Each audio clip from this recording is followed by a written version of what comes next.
Okay, ladies and gentlemen, it's time. It's season 3, episode 3 of Philly Comedy Club and Last Out Media's RUS GUTIN experience on YouTube, Apple, Spotify, and everywhere you get your podcast. And it is time for a special edition of Rustle Around the Interwebs, Graphics Explosions. And this time, it is going to be an amazing special edition where I introduce you to one of my favorite comedians, one of his best and latest albums that he's released, his work in television, movies, animation, and he is also the host of one of my favorite podcasts. Right now, he is playing young Vince McMahon on NBC's Young Rock, and he is also the host of About Last Night podcast, one of my favorite podcasts of all time. Mr. Adam Ray is going to join us for part 1 of our pre-recorded awesome interview. And before that, I'm going to share one of my favorite clips from his latest album, Read the Room, and then we're going to pick up with our pre-recorded interview. So while I share the screen, ladies and gentlemen, give it up for a clip from Read the Room and then part 1 of our interview with Mr. Adam Ray from NBC's Young Rock, ladies and gentlemen.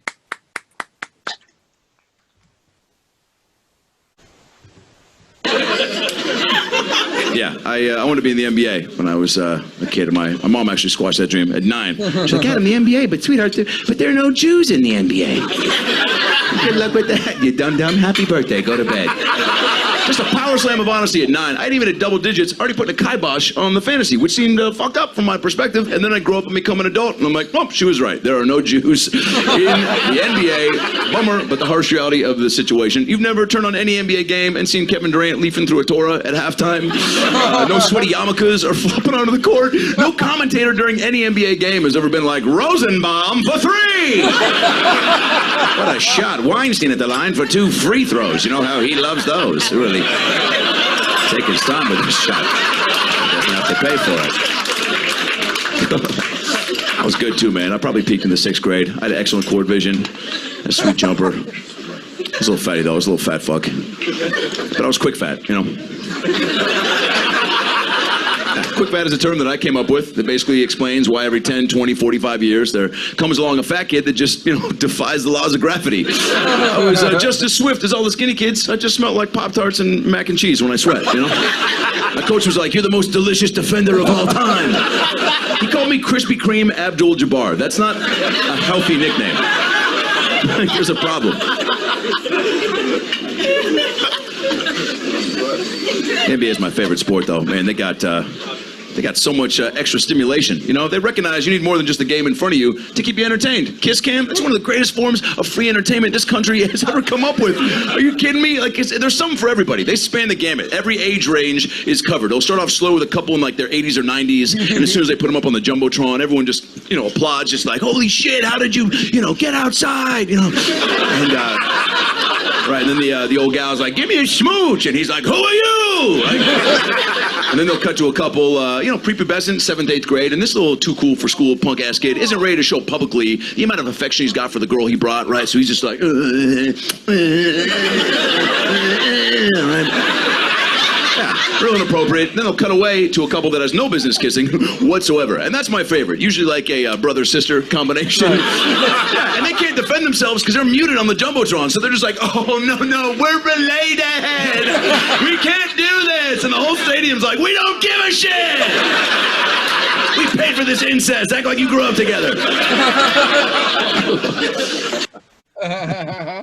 Adam, I fucking love that bit. It is absolutely amazing. The whole album, Read the Room, is amazing. Thanks, so, first of all, Adam, thank you for joining us. You got it, bud. Appreciate it. Thank you for saying hello to me. Also, of course, you must address Cardboard Russ.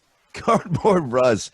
I mean, That's right. Let's be honest. Getting your own shoe, cool. We get it, Shaq. Getting your own cereal, yeah. Fucking, you know, how many do you need, Jaleel White? Getting your own doll, you know? Hey, McCully, you know, you won the game of life, but your own cardboard cutout of yourself. 2 of them. You have one in street clothes and one in pregame festivities. Ready, Russ. It was the only Phillies shirt I had at the time. Now, the thing is that I actually have a joke about Cardboard Russ but I thought that Adam Ray, the only person that would appreciate it, would get it, because I was singing to myself on the way home when I'm driving home with him, in the passenger seat. Yeah. I strapped him in, and I was thinking of the song to Darkwing Duck, and I was like, cardboard Russ.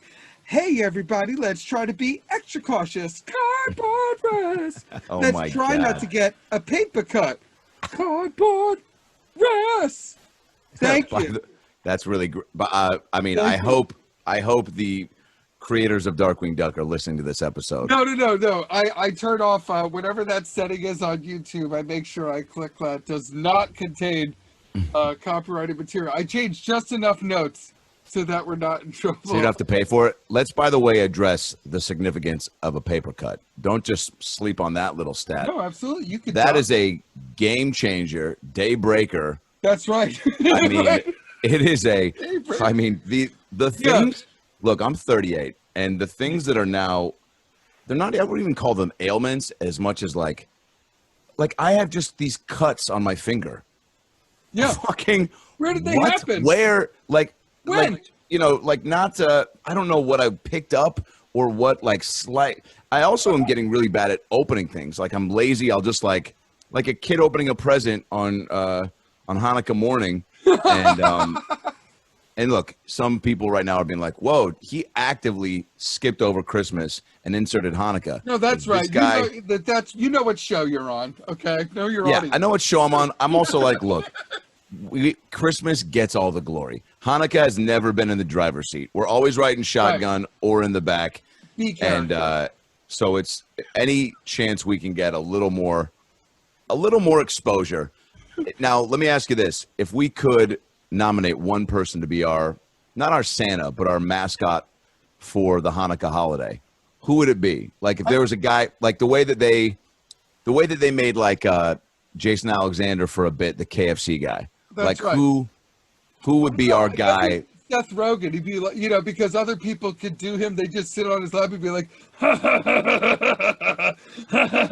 yeah, you like pottery and weed, and then I don't know. Yeah, it feels like he does feel like the guy. He's universally beloved too, so I think that makes sense. Adam, I am so glad that you joined me Thanks, for this interview, and I can't believe that we did it. I was like a clandestine reporter tracking you, like a reporter would track Muhammad Ali back in the day.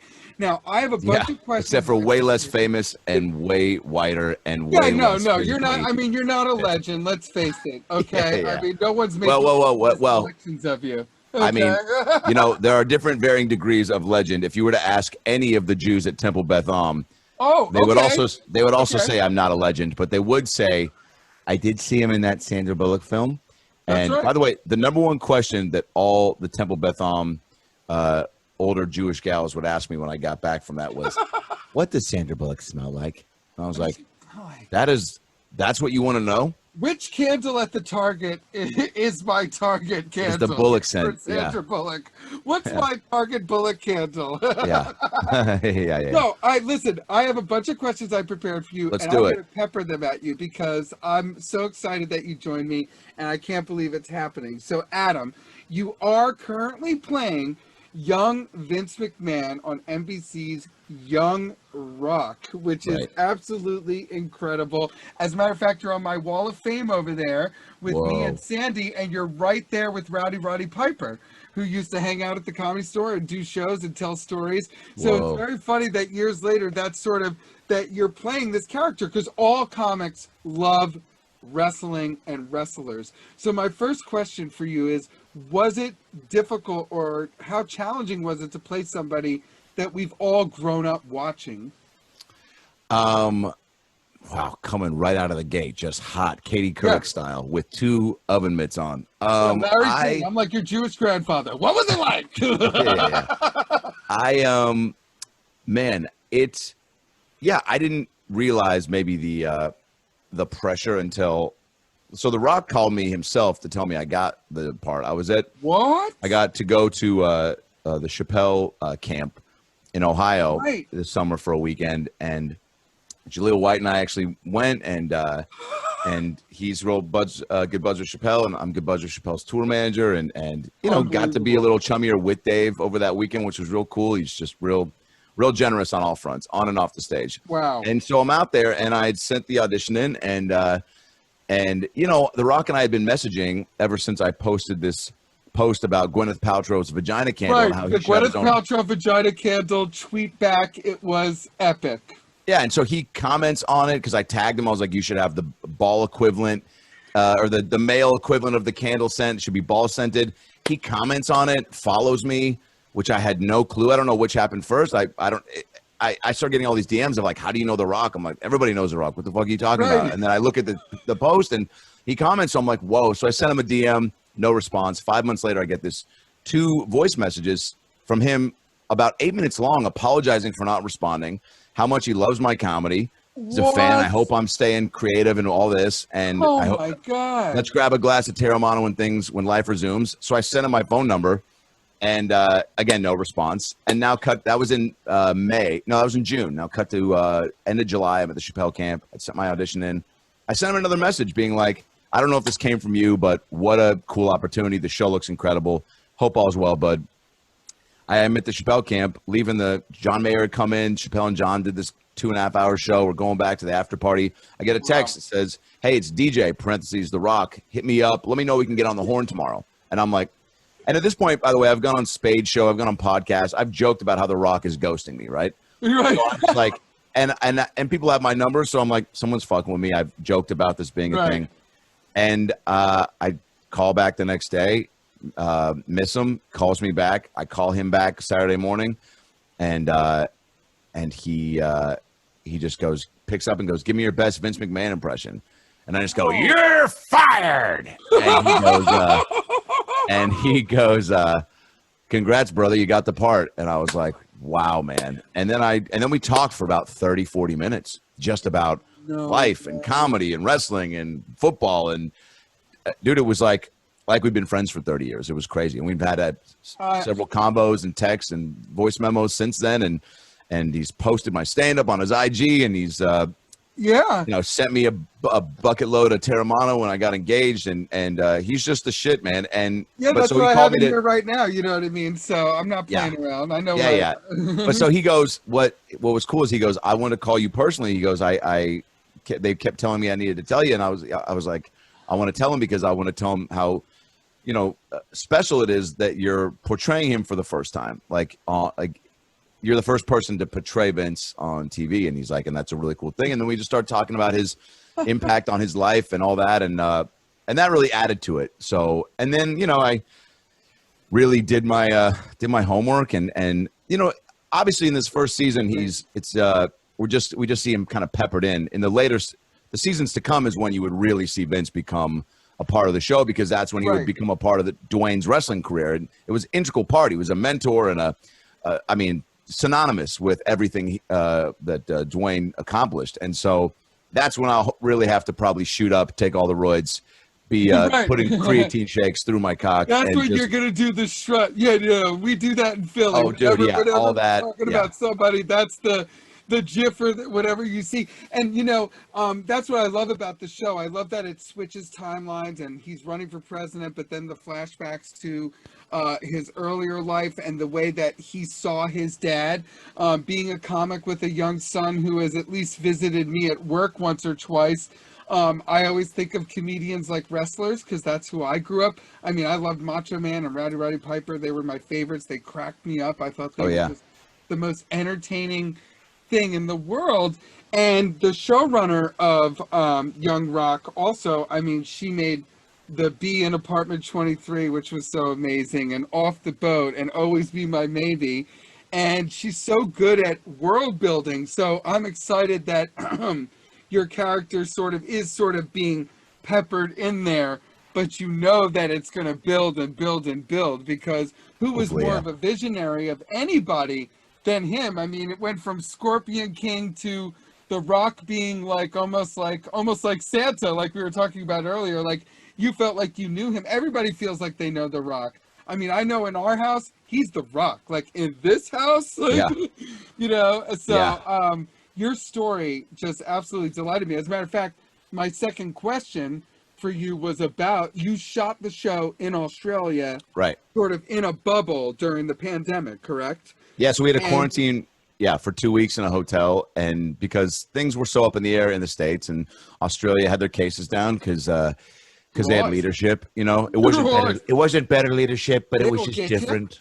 So they just had things under control, and they were able to shoot stuff right away. So a lot of stuff started filming there, and they were like, well, you can wait to see if things resume here, or you can go to Australia now. And so I think he and the rest of the team were like, let's go there now. And quarantining by yourself in a hotel is definitely, I don't recommend it for 2 weeks.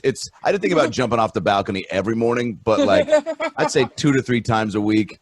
You know, well, they shot the Matrix there, so you'll just float to the next building. I'm pretty sure. Yeah. It was definitely challenging, but just finding a routine helped. And you know, a lot of YouTube rabbit holes, a lot of soldiers coming home early to surprise their kids at school. Whoops. And then a lot of porn, and then so it's just a lot of screaming and crying coming from my room, which was awkward for the Uber Eats guy because we were watching most of it on his phone. And well, Craig works hard, you know what I mean? Craig works hard, man. And he dropped off that salad, and I wanted him to get a little something extra. So I was like, hey, have you ever seen the babysitter stuff? And well, you so could have just tipped him. There's a little button for it. Well, I couldn't even open the door, really. I had to wait till when they set any food or drink outside the door. I had to wait and then open the door because it was I had 24-hour security on the floor to make sure I didn't leave. Oh, you did? And they don't fuck around. And then once I got out, dude, it was maskless living in Australia. I went to rugby games. I did almost 4 shows a night. I met up the comic community in Brisbane and did tons of shows and went jet skiing, and it was awesome.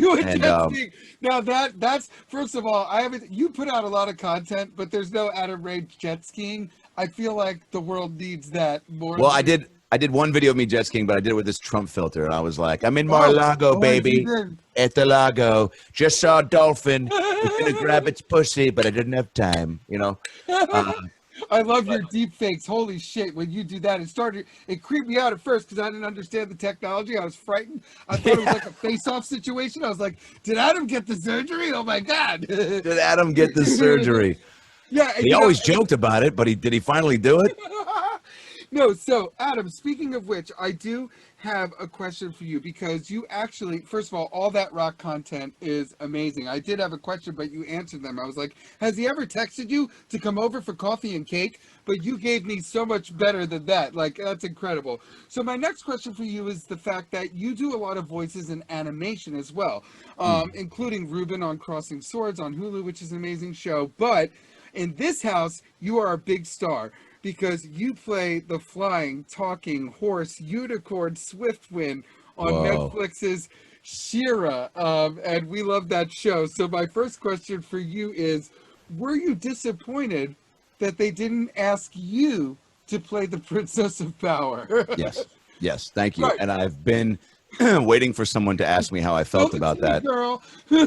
I mean, look, Amy Carrero, who plays She-Ra, is wonderful, but she doesn't have the deep voice that I do, and I think that could have brought a different dynamic to the character. But, you know, it is what it is. That's the business, baby. You know, as Sandy says, you got to fake it till you make it, baby. Right. I just picture you getting the script, and you're like, wow, they are going a very different direction with this character. They're like, no, Adam, you're the horse. And you're like, yes, that tracks. Well, I'm just glad they didn't, they allowed me to explore and find the voice, because at first I definitely was coming in like, hey, I'm Swiftwind. Like, hey, guys, if you're looking for a good, bagel sandwich, there's a place called Antonio's on 44th.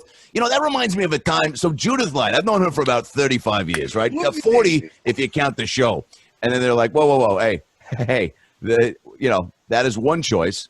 And so that's the way to go with it. Yeah. Less Danza, more horse.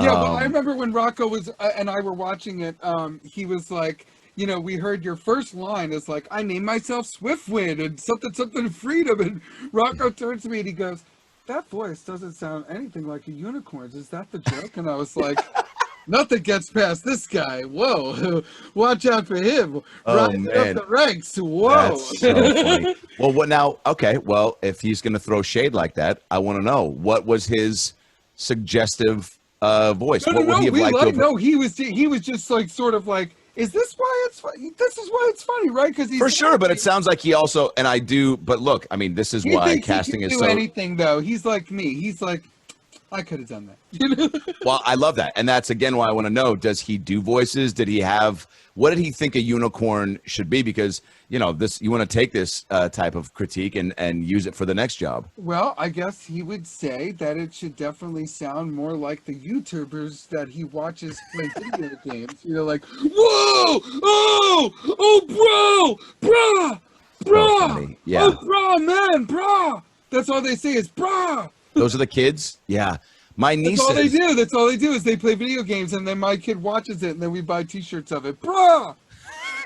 Dude, did you ever think that that was going to be like, that would make you dad of the year, was allowing your kid to watch another kid play? It's not even like, hey, I want to play games. I want to watch kids play games. Like, that's what's so crazy to me is I go, man, you don't even want to get the experience of the hand-eye coordination for yourself. You want to just watch someone else No, he do wants it. to play the games too, but I was told specifically good. that playing video games would ruin my life and make sure that I would never have a wife or a family or be a good father. And I feel like I've checked off a lot of those boxes. Plus, I have my own arcade here in the basement, as I was telling you before the show. Wow, I have virtual reality. I got the steering wheel. It's called a Thrustmaster T150. And I had to tell Dara, I was like, hey, Dara, listen, there's going to be a strange charge on your account. It's called a Thrustmaster. It's not an early gift for you. This is the Thrustmaster right here. What's got two thumbs and is Thrustmastering over here? This guy at 42. So I appreciate that he appreciates video games, but yes, no, I could never have believed that would be a fucking thing that people do. Yeah. But yes, Swift Win forever, and of course, that. We absolutely love Swift Win. If you have a Funko Pop made of yourself, make sure you sign it. So it's oh here. my God, yeah. I know there's Slimer ones. I've signed those. I have a Slimer one. I have a Slimer one. You can't see it, but it's behind me. Yeah. Oh man, yeah. So we'll Sharpie that up when I come out there. Yeah, no, I would love that. That would be incredible. We love the Funko Pops here at the Cooten House. Okay, so my next question is, and you let me know if we have to take a break, and then we're gonna come back. Okay? Yeah, cool. I say let's do another 5, and then we'll figure that out. Cool. Okay, cool. So, Adam, you have been in 3 movies with none other than the incredible Melissa McCarthy, directed by the genius Paul Feig, Spy, The Heat, and Ghostbusters. Okay, and we know that it is hard work and long hours to make a movie, but I guess my absolute question for you is, how fun is it to be on the set with 2 legends like that, you know? The most fun. I mean, wow. You don't want it to end. It's true. I mean, making a comedy movie, which is all I've gotten to do, is just the best. Especially those films were all such, you know, big comedies. So there's big budgets. The craft service was amazing. They were in Boston. We were doing Ghostbusters. You think like there were snacks? Oh, dude. Yeah. I mean, I love that I went right there. Such a classic fat kid move. I was like, dude, the food was great. Snacks, my like, God. What about the special effects? Yeah. But the lobster rolls. But they were great. All joking aside. But yeah, man, Paul Feig is the man. He, as much as I wanted more of my shit to stay in Ghostbusters, because, you know, we were that scene, that rock star scene with the first ghost attack and all that, and capture was like a week-long scene. And you know, I ended up blowing out my voice because I was singing for real, and then I come to find out they were going to just dub it over. And so, which Tom I blew. Cruise is singing your shit, asshole. Oh yeah. They just used the soundtrack from Rockstar the musical, and so he was like, yeah, you don't have to actually sing, but I'm up there. He gave me a bunch of lines, let me improv a lot. He had a cameo where he played like a record exec, where I'm like, I want to give a shout out to the guys from Thunder Gun Records. I was like, would love to work with you guys sometimes. Sometime I would love to quit the coffee bean, but we do play bar mitzvahs. This ain't our only gig. And then they cut to Paul, and he's kind of like, all right. And they didn't end up using that. And then I had a thing where I was like, let me ask you, are you guys ready to rock this house? And then some guy goes, you suck. And I go, hell yeah, 2, 3, you know. Yeah. And there was just like a lot of that type of shit that didn't make it in the final cut. And Paul was so cool to to hit me up and tell me that. He's like, man, there's just so many notes from every different direction, and there's, you know, had to get the ladies as much screen time as possible, but being there to make it, you know, look, you have no control out of that other stuff. So it's a good learning experience to just go soak up the time you're there as much as possible. Right. Have all the fun, be a pro, be easy to work with, you know, don't just be sitting around on your phone, like chum it up with as many people as possible. But it is, you know, a lot of sitting around but so cool. I mean, we're in the Wang Theater in Boston during that. Spy was in Budapest. Yeah. Only had a couple lines for that, but that was, again, Paul was like, you want to come out to Budapest for 3 weeks and hang out at the Four Seasons and go to dinner with me and Mike McDonald, and he was getting fucked up with Allison Janney in the hotel lobby and Sam Richardson. Yeah. Yeah. Oh, Statham. Yeah. Statham I met at Paul's holiday party on the way out. Oh. We were both pretty hammered, and we had some sort of an exchange where he was like, you're a lot taller than me. And I was like, yeah, but you're a lot better at just life than me. And he was like, you're not wrong there. And I was like, yeah. Anyway, man, you want a hug or something? And he was like, I'm all right. And I was like, yeah, me too. I was just joking. You know, it's just jokes around here. Yeah. Don't ever come this close to me again. Yeah, but he's a tiny little fella, man. He packs a lot of punch in that, but they definitely shoot him in the right angles. But yeah, man, it's the comedies. The Heat was the first one, and that was just not career changing, but confidence boosting in ways that you would like to feel, as far as going, all right, cool, all that work and a lot, mostly no's for, and just so many attempts and darts and everything, and it's not things at you, and you catching it and just sort of fucking elevating and just like, you know, catch and release. And I have to say, there's a rumored like 3 hour and 10-minute cut of Ghostbusters. So there might be some more Slimer in there too, because there's some Slimer stuff too that was Paul was even trying to write a Slimer origin story movie, and I was like, dude, come on, man, get that going, please. Yeah, no, well, one of Rocco's first experiences going to the movies, like with me and my younger brother, was going to see you in Ghostbusters. So cool. You delivered the goods. You had the wings, and then you were Slimer. So he had a slushie. I mean, it was like everything was cooking with gas. I actually am a huge fan of that movie and the comic books. There's comic book continuations of it. Yeah. And where did you ever see the Slimer audition tape that I made for that? Yeah. Well, I saw the clip that you. So that was because Paul. I asked Paul's assistant. I go, it's not like you're getting Morgan Freeman to be like, boo, I'm a ghost, you know? So it's like, there's got to be room for somebody not famous. And he was like, yeah, we're not even thinking about that yet. So I was like, I'm going to make this tape, send it to him. I go in to do ADR, I think, for my part, and I open the book and it says Slimer. And I was like, so he definitely like surprised me too. And man, it was cool. It's the coolest. Who doesn't remember playing soccer and drinking Ecto-Cooler on the sideline? Come on, man. I know that was my shit, especially on Saturday, and Slimer had his own series. So, Adam, do you have to go take your call? And then I'll come back on. I'll come back on this link in about 15 minutes. Cool? Okay. Is that how it works? And I just stay here, right? Okay, cool. You can, I think, yeah. No. And I only have 3 more questions for you, and you fucking deliver the goods. I love you. I'll come on back, baby, all right? All right, love you, bud. All right. So, I would imagine that this is what we're going to call part 1 of Adam Ray's killer interview with amazing guest stars.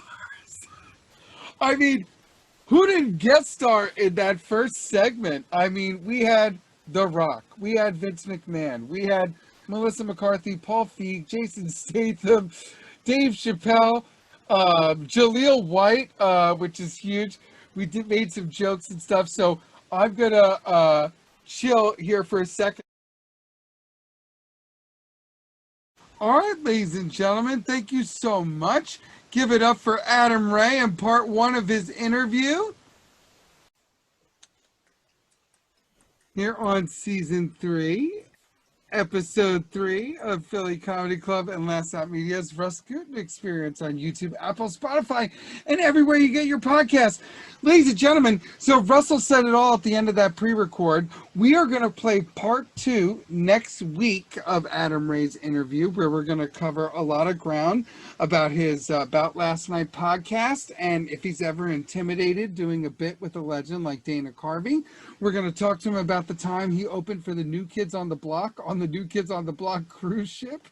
And at the end, he and I are going to do a little game like he does on his podcast with impressions and do our own version of the Golden Globes Zoom call that was a complete shit show.